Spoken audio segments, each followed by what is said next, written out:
Assalamualaikum warahmatullahi wabarakatuh. My name is Tiara Oktavia. I'm from Group 4. The first material is about analyzing learner. Understanding the target audience of learner and determining in advance what they can and will do is an essential element of any instructional plan. In order to gain understanding of the target audience, one must conduct some form of preliminary evaluation of the group. Learner analysis is considered a critically important component of the instructional design process. The goal of every type of learner analysis is the same. That is to understand and interpret learner characteristics in a way that helps in the design of effective instruction. Some aspects of learner analysis are easily quantifiable, and gathering this data is a relatively simple matter. For example, it is not difficult to accurately determine physical characteristics such as age or gender. Second, about human needs. One of the most popular theoretical construction to address the issue of human needs is Maslow's hierarchy of needs. Maslow's theory assumes that at any given time a person's behavior is determined by his or her needs. The hierarchy of needs is typically depicted as a pyramid that has at its base the general psychological comfort such as hunger and thirst. You can see at table 5.1. Once it has been established that the intended audience needs are met to a point where they are ready to receive instruction, the designer must determine what content the learners are prepared for and how best to deliver that content to keep all participants active and interested.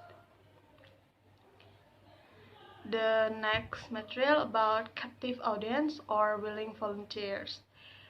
For any instructional activity, participants can be divided into two categories, captive audience or willing volunteers. Captive audience are those people who receive a mandate to receive the instruction developed. And for example, in the United States, children are required to attend school. They are captive audience. Willing volunteers participate in the instructional activity because they are motivated to do so without a mandate.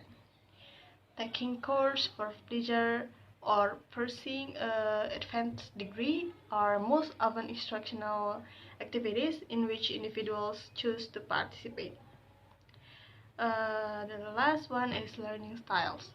According to learning style advocates, a problem arises if only one or a few forms of presentation are used for instruction. For example, using only lecture, because this favors those students with an auditory learning style. Equally, capable students who have different learner style may not be getting as much out of instruction that addresses only one learning style.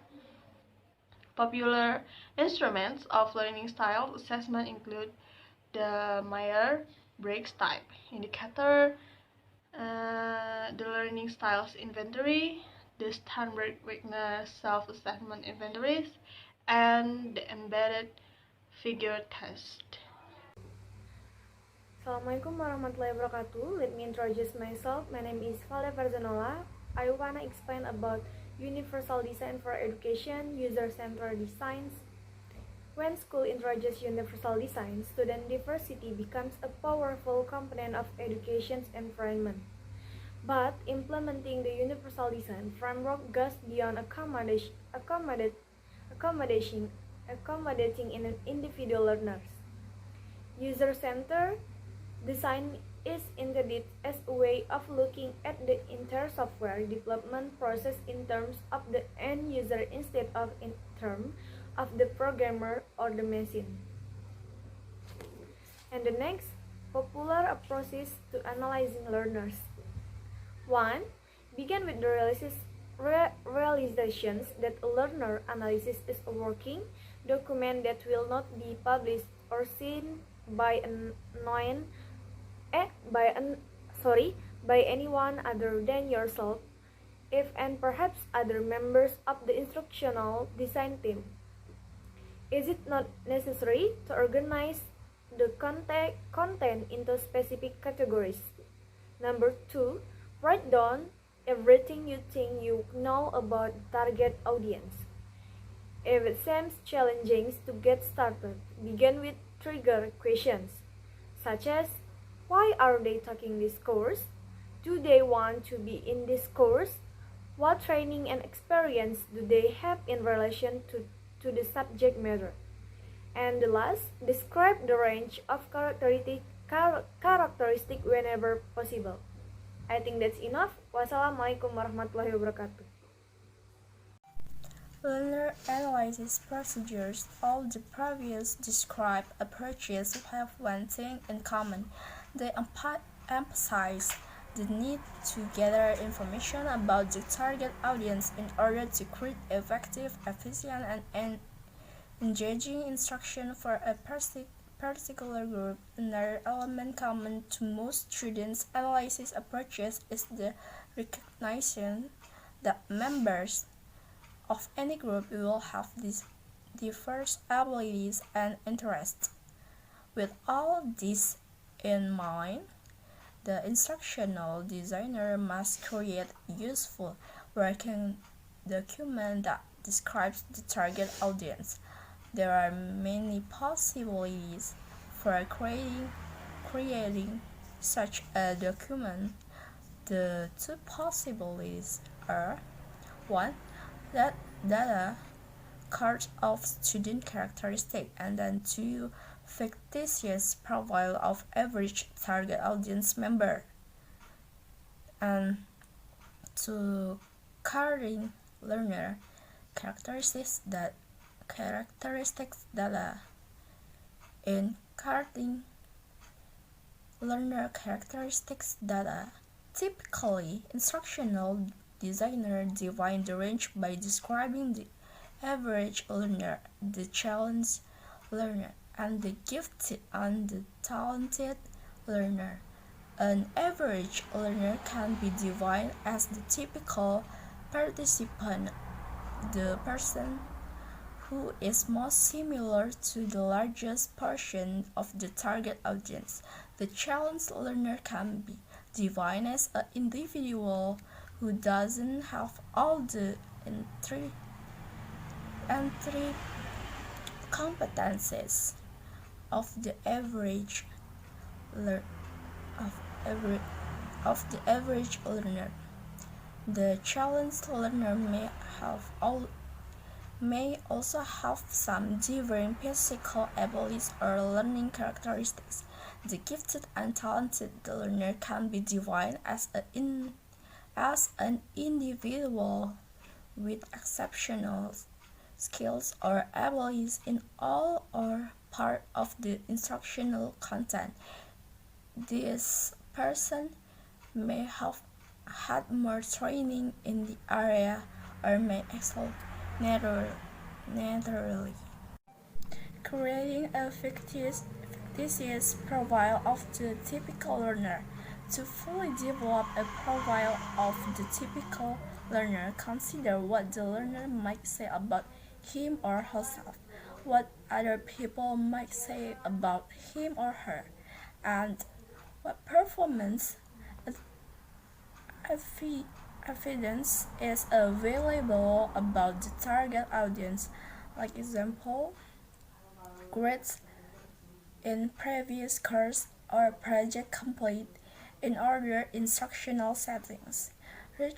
Researchers in the social science sometimes refer to comparing the perceptions and report of the different researchers about the same subject as triangulation. Triangulation is a very good way to develop a complete profile.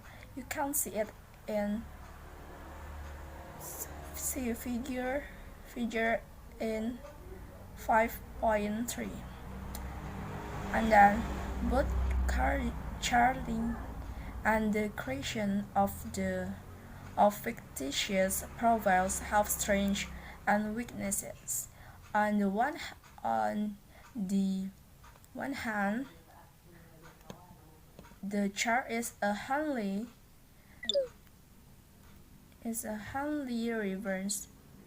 reference that provides information at a glance, but charts tend to be a bit clinical and can lead to less humanistic approach to designing instruction. Also, charts tend to imply that the information is perfectly reliable, even though learner analysis is not an exact science. Evaluating the success of a learner analysis. One way to evaluate the learner analysis during the design and development of the instruction part of a formative evaluation is to conduct a member check. A member check is a comparison method of evaluation. The interpretation drawn from the data gathered are shared with a peer who has similar experiences with developing instruction for a similar population. If the data and interpretations seem familiar and appropriate to the person with the similar experience, it suggests that the learner's analysis was successful. Conducting learner analysis is a critically important part of the instructional design process. Regardless of the approach you take, completing a learner analysis should help you answer the following questions, like who is the intended audience for this instruction? What common traits do members of the learning group possess? What are the differences among learners within the group? What is the range of ability among the learners? What is the motivation for participating in the instructional event? Do the learners have non-instructional needs like rest, food safety that must be met so that they may focus on the instructional activity? What will make the instruction effective, efficient, and appealing for the target audience of learners? How has the instructional designer or design team planned for the accommodation of culturally and physically diverse learners? And what evaluation strategies will the instructional designer or design team use to determine the success of learner analysis, and how to refine future analysis for the instructional event?